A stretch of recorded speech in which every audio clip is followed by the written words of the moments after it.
네, 오늘 마태복음 12장 20절, 21절 읽고 자료의 3페이지 하단부터 들어갑니다. 상한 갈대를 꺾지 아니하며 꺼져가는 심지를 끄지 아니하시기를 심판하여 이길 때까지 하리니 또한 이방들이 그의 이름을 바라리라 함을 이루려 하십니다. 이렇게 마태복음 12장 30절에 기록이 됐어요. 이건 이사야 선지자의 예언 말씀인데, 여기 상한 갈대라는 것은 유대교 지도자들에 의해서 상처받은 세리, 창기 모든 죄인들을 염두에 두는 말이고, 꺼져가는 심지라고 하는 것은 그 유대교 지도자들에 의해서 율법 소문대로 소외당한 사람들의 그 영혼의 마지막 소망이 꺼져간다. 하나님 앞에 구원의 소망을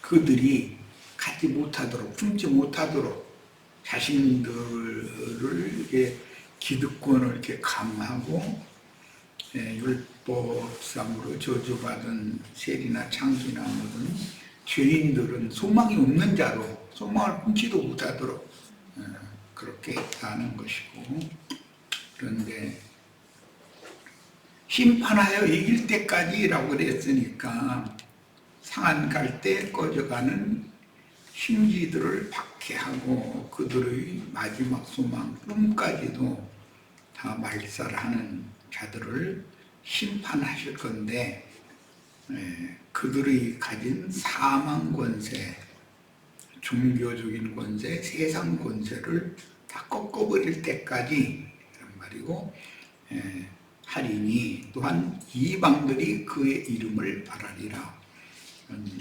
유대인들이 고대하던 메시아는 이방인들에게 구원을 베푸는 하나님으로서 새 시대를 연다, 지금 그 말이에요. 자, 3페이지 하단부터 보겠습니다. 아래서 두 번째 단락입니다.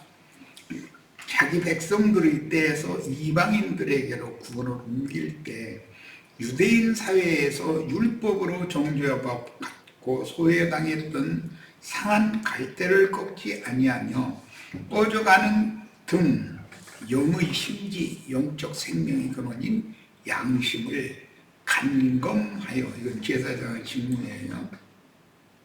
불을 밝히신 후에 그들의 율법과 선지자에 대해서 이방인의 때로 연결하는 연결고리 역할을 하게 하실 것이다.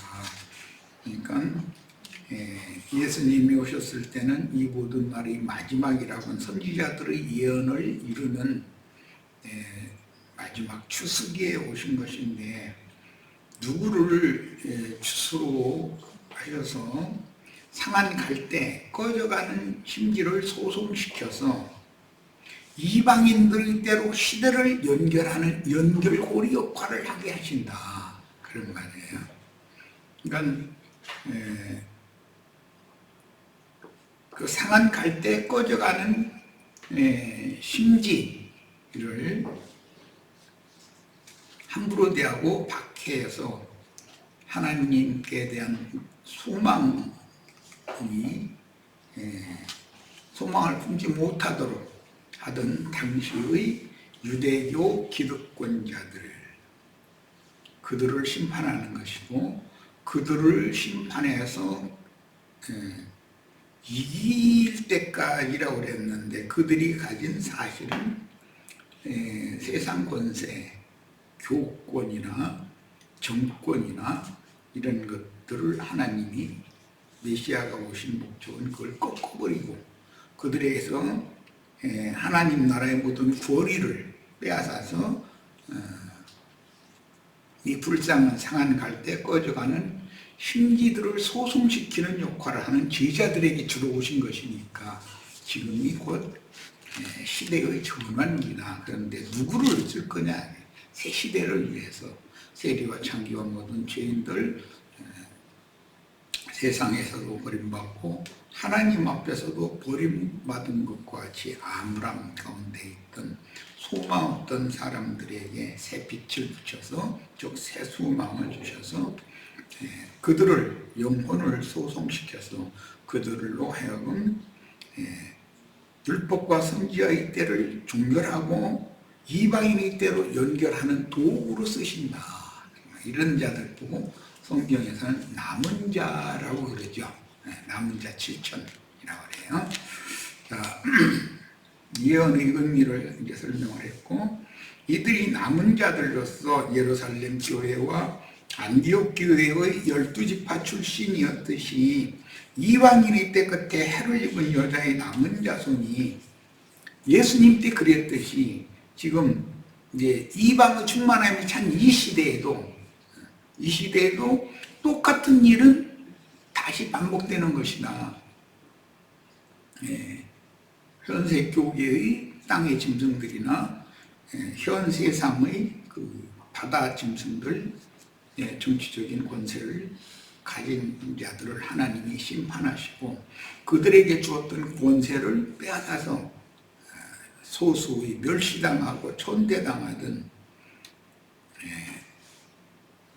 장자들의 종회에 들어온 성도들, 주님의 참 제자들에게 맡겨가지고 주님께서 메시아로서 세상 나라를 심판하고 주와 그 그리스도의 나라를 세우실 때 그 연결고리 역할을 하게 할 거다, 그런 말이에요. 지금부터 제자들은 율법과 선지자의 때를 종결하는 사명도 행하는 것이 있지만 하나님의 천국 복음을 이방인들에게 전하는 사명도 당연히 갖게 마련이죠.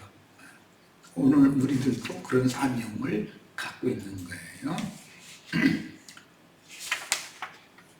바리새인들이 나가서 어떻게 하여 예수를 죽일까 의논했다 이렇게 돼 있는데, 누가복음에 보면 그들이 예수님께서 안식일날 한편 손 마른 자를 고쳐주시는 것을 보고 분노해가면서 저를 어떻게 처단할까 이걸 논의를 했다. 그런데 헤롯 땅과 합세해서 처리했다. 그러니까 땅의 짐승만 하는 게 아니라 바다의 짐승과 항상 같이 손을 잡고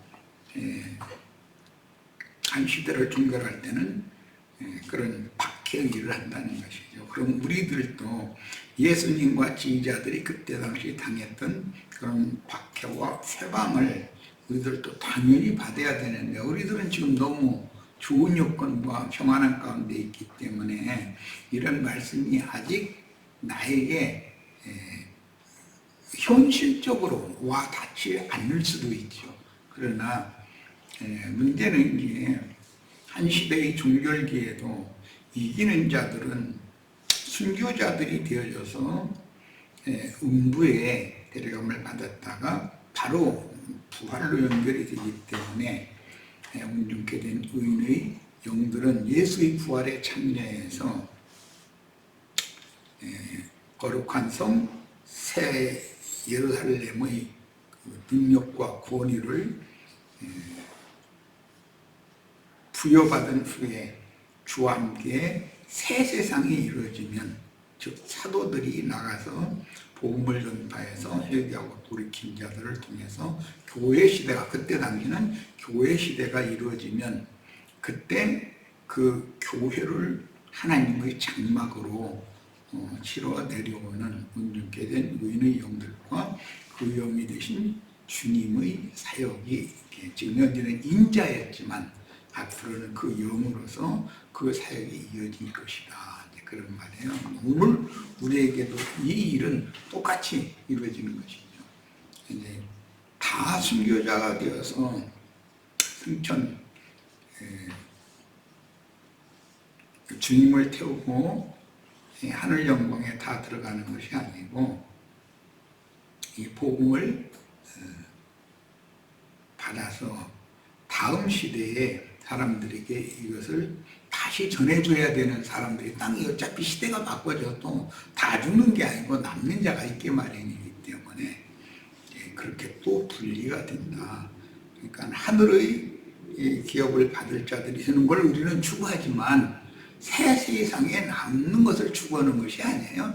그렇지만 하나님은 어쨌든 이 시대의 마지막에는 영원한 복음이라고 하는 작은 열린 책의 말씀을 받은 종들을 보내서 영원한 복음을 전하게 하기 때문에 그 복음의 말씀을 받아들인 사람들이 다음 세대에 살아남아서 그 사명을 살아남은 다음 세대 사람들에게 계속해서 일을 하게 되면 그게 전도 일한다라는 말인데, 이제 그때는 시대가 지금 예수님 때에는 혈통적인 12지파의 때에서 이방인의 때로 넘어가는 것을 말하지만, 오늘 우리들의 시대에는 이방인의 때에서 인마진 12지파의 시대로 이렇게 넘어가는 것이 반복된다. 그러니까 오순절이라고 하는 것은 반복되게 마련이죠.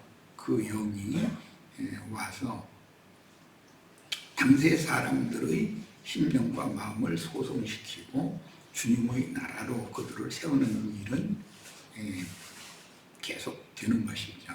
그리고 최후로는 그 천년이 차면 이제는 더 이상 구원의 역사가 인간 세상에는 없다. 이제 구원할 자를 다 충만의 소를 채우는 영원한 새 시대, 완전한 새 시대로 넘어가는 것이죠. 그래서 그 이사야 선지자의 예언에도 보면 새하늘과 새 땅 예언이 두 번 나오죠. 새하늘과 새 땅은 반드시 두 단계에 거쳐서 영원에 이르게 된다라는 걸 알 수가 있어요. 바리새인들은 예수님께서 회당에서 한편손 마른 자를 치료를 해주니까 분을 냈다고 그랬어요. 그리고 저를 어떻게 죽일까 하고 헤롯 땅과 합세해서 의논했다고 그랬어요. 바리새인들이 예수님의 가르침을 거부하고 자신들의 구원자를 배척하고 주님과 함께 있어야 할 생명의 저수에서 떠나 롯 땅으로 가서 큰 성을 쌓은 가인과 같이 에덴 동산 밖으로 쫓겨난 저주받은 자들의 예언 말씀을 이루게 됩니다. 사실은 롯 땅으로 쫓겨난다, 에덴 동산에 롯 땅으로 쫓겨난다, 이 말은 그리스도 예수 밖으로, 즉 그리스도 예수께서 그들을 버려버린다, 세상에 버려두어 버린다, 그런 의미를 말한 거예요. 그러면 그리스도 예수 안으로 돌아오는 것이 창세기의 예로 말하자면 에덴 동산 중앙으로 돌아가는 것은 하나의 그림이고, 그것은 하나님의 그 하늘의 낙원으로 우리가 돌아가는 것, 거기가 더 좋은 분양이기 때문에 그 위로부터 난 자는 위로 가야 너무 당연한 것입니다. 스스로 자신들의 조상적부터 그토록 고대하던 메시아인 예수께로부터 자신들이 안다고 자부하는 그 할라카 율법이라고 그러죠. 모세 율법이 아니라 유대인의 율법이라고 그래요.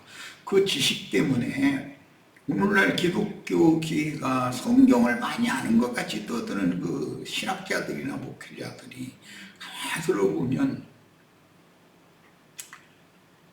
성경을 그들이 인용을 하되 자신들의 조직신학 교리를 강화해서 사람들의 실제로 강조하고자 하는 건 그들이 대대로 이어가던 조직신학 교리를 바탕으로 삼아서 성경을 해석하는 것이라는 거예요.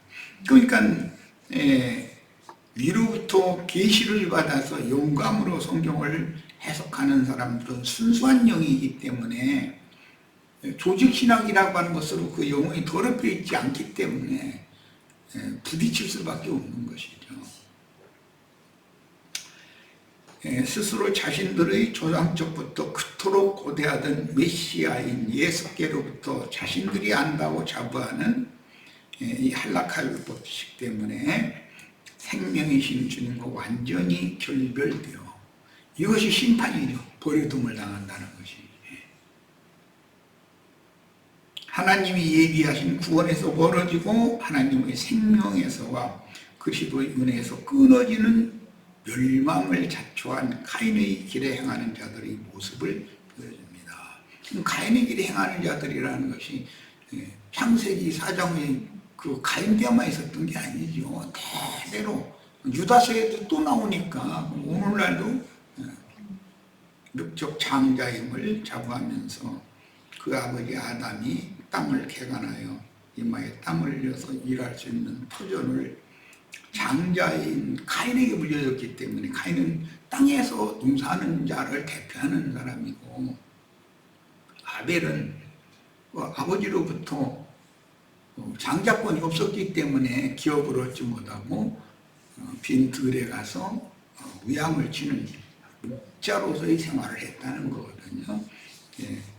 목자로 생활을 하는 것은 죄인들이 예수 그리스도의 대속 제사를 믿음으로 하나님의 받으심이 되는 걸 말하는 거고, 사람이 땅에서 수고하여 이마에 땀을 흘려가면서 수고하여 일을 해서 땅에서 난 것을 먹는 것, 그것을 인생의 목표로 삼고 그걸 또 후대에게 물려주고 하는 거 오늘날 기독교계 사람들 다 그래서 땅에서 올라온 짐승들이다.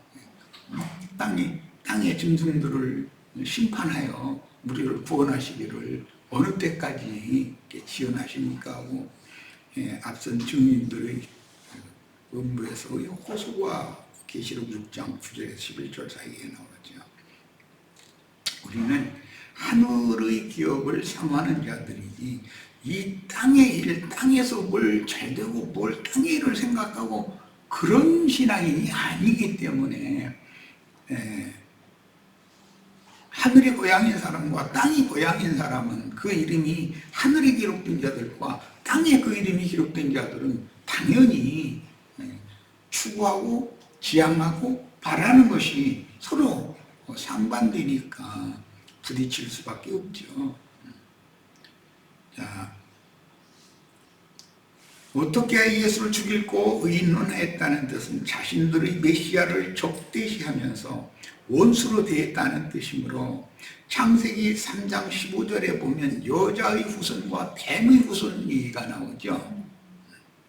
창세기 3장 15절에서 여자가 난 자 중에 요한이 가장 큰 자였지만 요한보다 더 크니 그분이 순결한 여자인 남은 자, 이스라엘의 남은 자들 정결한 처녀가 낳은 자인 예수로 나타난다. 정결을 계대한 처녀라는 것은 회개하고 돌이켜서 하나님이 그의 회개와 돌이킴을 받아주셨다. 그런 사람을 처녀라고 성경에서 말한 거예요. 창세기 3장 15절의 여자의 후손인 예수님과 뱀의 후손인 바리새인들이 어떻게 원수 관계인지를 보여주는 예언이 역사적인 현실로 응하고 있음을 보여줍니다. 그때 당시 그런 것처럼 오늘날도 마찬가지라는 거예요. 어떤 영은 어떤 영을 낳기 때문에 안식일에 예수께서 선을 행하여 한편 손 마른 자를 고쳐주심으로 주님의 안식에 이끄신 것과는 반대로 바리새인들이 그토록 열성을 다하여 준수하는 동일한 안식일에 악을 꾀하여 자신들의 메시아로 보내심을 받은 하나님의 사람 예수를 죽일 모의를 한다는 것은 말씀을 오해하면 어떤 일이 벌어질 수 있는지를 여실히 증명해 줍니다. 똑같은 성경을 가지고 해석이 이해관계가 이렇게 달랐다는 거죠. 이해하는 것이.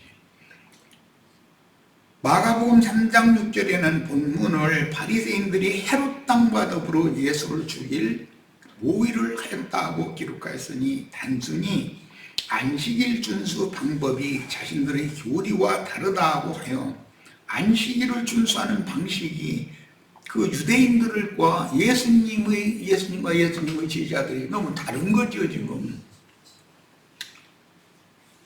사람을 죽일 수가 없었기 때문에 종교적인 교리의 차이로 사람을 죽이는 권은 없잖아요. 기독교계 어떤 목사 신학자들이 우리 형제 자매님들을 자신들의 교리와 다른 성경 말씀의 이해를 갖고 있다 해서 죽일 수는 없잖아요. 그러면 세상 정치적인 짐승에게 넘겨야 되잖아요. 이 사람을 죽여달라고. 에돔족 속인 헤롯 땅과 합세하여 세상의 정치 권세를 동원하여 자신들의 메시아인 예수를 죽이고자 했음을 알 수 있습니다.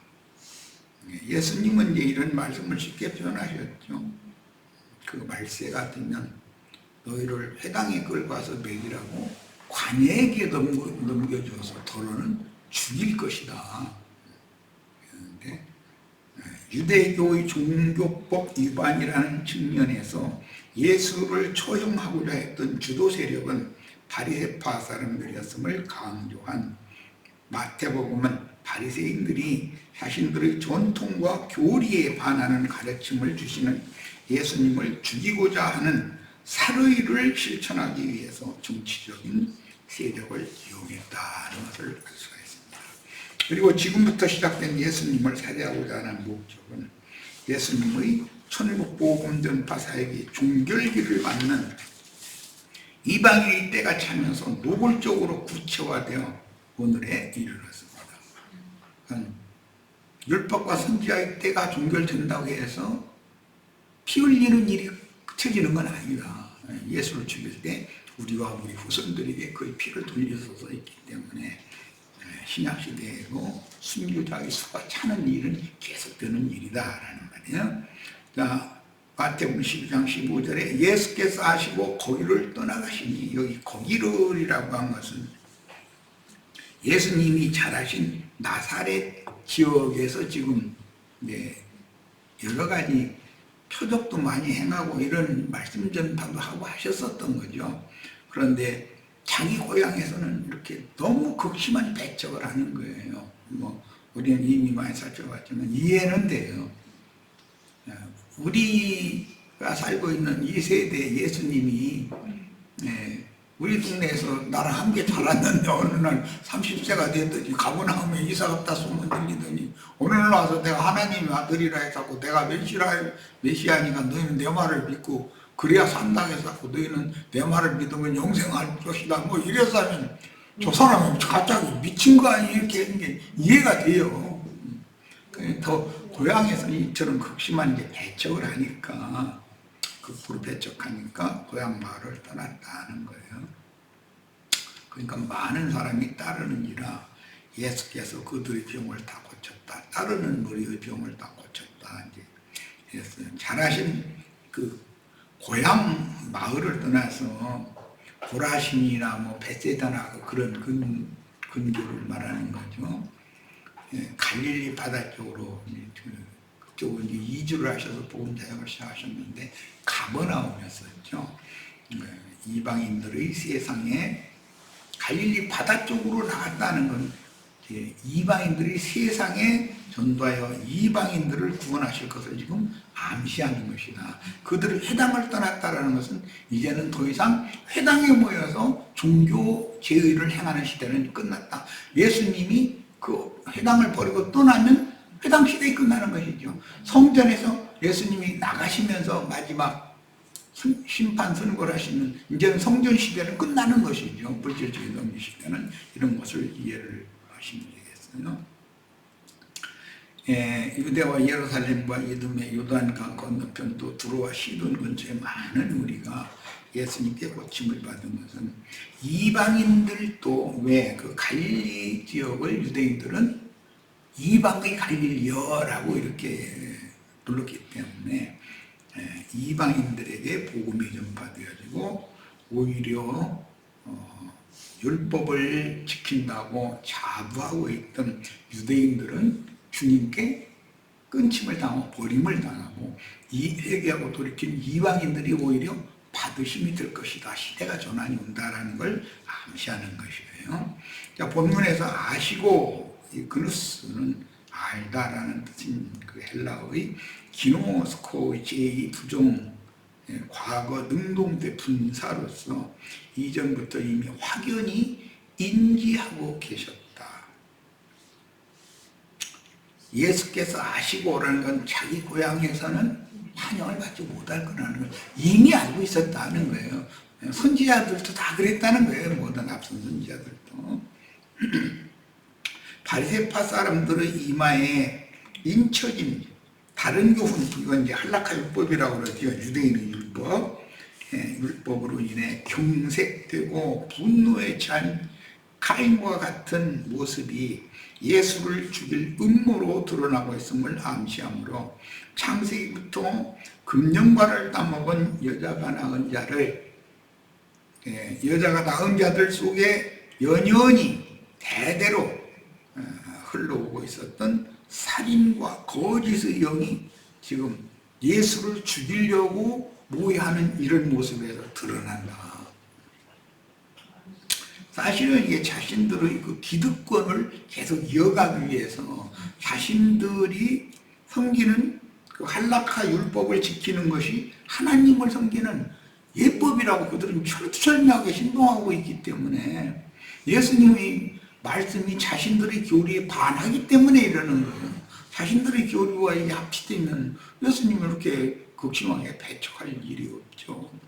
예수께서 아시고 거기를 떠나가셨다라는 말씀을 통해서 유대교의 회당에 모여 유대인의 할라카 율법 준수를 하던 그런 시대가 종결되었음을 알 수 있는데, 바리새인들이 주도하는 회당 예배는 이것으로 종결되고 이제부터는 예수를 따르는 지지자들의 새로운 모임이 시작될 것임을 암시한다. 이 새로운 모임은 가버나움에 있는 예수님의 집이죠. 이제 집에 있는 교회라는 게 새 시대가 열리는 거예요.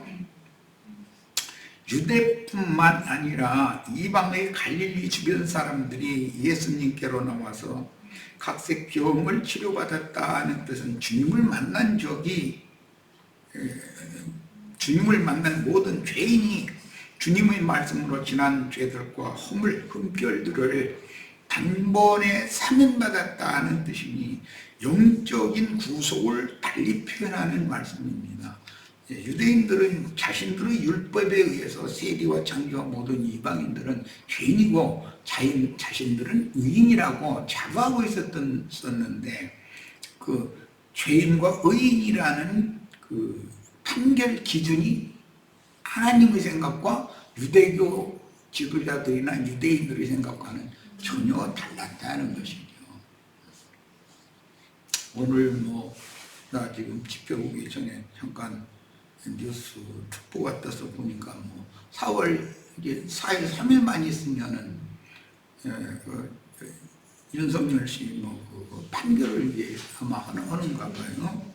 그런데 어떻게 판결을 해도 반대파는 그 저항을 할 거란 말이에요. 왜 그런가? 사람 속에 조성되어져 있는 어떤 이념이라는 그 하나님의 말씀을 사람의 교훈으로 그릇 가르쳐서 배나서 지옥 자식 되게 한다는 예수님 표현을 이렇게 하시는데, 그런 어떤 관념으로 조성되어져 버리면 이게 이제 종교가 된다는 거죠. 그럼 이건 물불 안 가리는 거예요. 그 사람 윤석열이라는 그 사람을 파면시키는 것은 나라를 망하게 한다고 생각하는 사람이 있고, 윤석열을 파면하지 않으면 나라를 망한다고 생각하는 사람이, 이게 다 같이 자기네들은 등에다 태극기 하고 성적이 이렇게 낀 사 보면 구국결사대라고 이렇게 써붙이고 텔레비전에 나왔대. 보니까 다 나라를 위해서 그러는 거예요. 나라를 위해서. 근데 나는 아이고 여러분 좀 제발 당신을 위해서나 좀 열심히 되고 정직하게 자기 고향에 돌아와서 정직한 손으로 성실하게 부지런히 일하고 그렇게 하는 것이 구국을 하는 것이지, 거기 나와서 전 국민이 다 만약 그러고 다닌다면 나라가 망해버리니 뭐가 되겠어. 참 사람이 생각이 다르다는 게 이렇게 무섭구나. 그걸 느꼈어요. 그러나 주님께서 노를 푸실 때도 됐고, 우리나라를 가엾이 여기고 선량한 백성들이 기대하는 것과 같이 좋은 결정 내려서 나라가 빨리 안정되고 사람들이 좀 맑은 정신으로 돌아와서 자기의 지위와 신분에 맞는 직업에 성실하고 놀고서 무슨 돈을 벌려고 하는 이런 요즘에 젊은 청년들이 실업자들이 그렇게 많다는데 난 그게 벌써부터 제일 고통스럽게 생각해요. 정치한다는 사람들이 정적을 서로가 막 죽이고 박해하고 그런 데다 골무 쓸 게 아니라 이 젊은 청년들이 소망과 꿈을 갖고 어떤 작은 일이라도 남들이 멸시하는 일인 것 같아도 성실하게 열심히 일을 해서 그런 사람들이 잘 사는 세상이 되도록 비실비실 빈둥대려고나 그러고 뭐 부모 뭐 유산이나 바라보고 이런 놈들은 그냥 쫄딱 망해버리고 성실한 사람들은 행복하게 잘 살게 되고 이런 나라를 좀 만드는 일에 모든 국민이 그 일에 좀 힘을 좀 줬으면 너무 간절한 소망이에요. 그냥 어렵게 이렇게 정권 잡으면 자기 박했다고 또 그 반대파 다 잡아다 그냥 그 박해하는 그런 거나 날마다 골사심하고 이런 걸 보면서 나는 배웠다는 사람들이 나만큼도 생각이 저렇게 안 열려 있어가지고 막 이런 안타깝고 답답합니다. 주님께서 우리 대한민국의 대다수의 선량한 백성들 다 가엾이 여기셔서 좋은 단련을 내리시고 또 이런 걸 계기를 해서 정신 바짝 차리게 해서 우리가 소망하는 그런 좋은 나라를 후손에게 물려줄 수 있는 그런 틀을 마련하는 새로운 계기가 꼭 이루어지길 바랍니다. 16절로 갑니다. 자기를 나타내지 말라 이제 경계하셨어야 되는데 이건 참 세속교계 큰 예배당의 이적기사 하고 하는 뭐 전광훈이 뭐 이런 사람들 그 사람들은 자기 이름을 드러내란 말이에요. 혈안이 돼. 아니 예수님의 이름을 높여야지. 말 한마디를 해도 그 말을 못 보면 그런데 그런 사람들을 귀신 들린 사람들을 사탄의 사자들이 말을 따르고 그 수만 명이 그런 걸 보면 인간들이 어쩌면 이렇게 생각이 저렇게 막혀가지고 답답하고 그런 생각을 삼으면 너무 안타까워요. 주님께서 우리 형제 자매님들 열린 하늘 청명한 하늘 가운데서 하나님의 영광스러운 얼굴 앞에서 하나님을 대면해 보면서 하나님의 말씀을 듣고 하나님의 선하시고 깊으신 뜻을 분별하는 지혜와 계시의 영이 형제 자매님들의 현세의 그 인생관이 되어지고 또 우리 신앙의 표대가 되어질 수 있도록 참 난 바라는 마음에 이게 참 너무 간절합니다. 시간이 벌써 이렇게 많이 됐어요. 자, 곧 만약에 예수를 죽일 자들이 다 회개하고 메시아의 천국 복음을 받아들인다면 이방인들이 구원을 위해 구속을 이루신 후에 살려주는 영으로 재림하여 살려주는 영으로 재림하실 때는 앞선 온전케 된 의인의 영들과 함께 오시는 것이죠. 현상세계에 그 영으로 영이 다시 나는 은혜의 시대가 올 수 없다. 저런 자들과는 주님께서는 다투어 주실 필요도 없고 그들에게는 주님이 하시는 말씀이 안 들리게 한다. 귀머거리가 되게 한다. 이야, 좀 다투셔가지고 좀 귓구멍 송곳으로 갖다 다 뚫어줘가지고 다 들리게 해주시면 얼마나 좋아요. 그런데 안 들리게 하신다. 다투어주시지도 않는다. 그러면 무슨 뜻이에요? 그들과는 상종도 않겠다. 그들 버린다. 그런 뜻이잖아요. 이것이 멸망이다. 이것이 하나님의 심판이다. 오늘 우리도 무슨 심판받고 구원받고 그런 개념을 정리를 잘해야 된다. 주님께서 우리의 회개하는 마음이나 하나님께 대한 간절한 소원이나 조금 전에도 내가 말했죠. 뭐 세상 정치적인 일로 얘기했지만 근본적인 문제를 해결을 하는 주님께서 우리를 도와주셔서 이 나라를 이 선량한 백성들 긍휼히 여기셔서 사람들이 다 깨어나고 하나님의 선한 뜻에 동역하는 그 일에 다 전심하고 같이 협력하고 그럼 나라가 잘 될 거 아니겠어요? 뭐 들고 나와서 길거리에서 시끄럽긴다고 되는 게 아니에요. 이래서는 안 되겠다. 얼마나 무지한 사람들인데 그들은 자신들이 이 세대를 선도하는 사람들이라고 착각하고 있는 건 너무 안타까워요. 나는. 자, 첫 시간 여기까지 해서 일단 마치고 잠시 쉬었다 이어가겠습니다.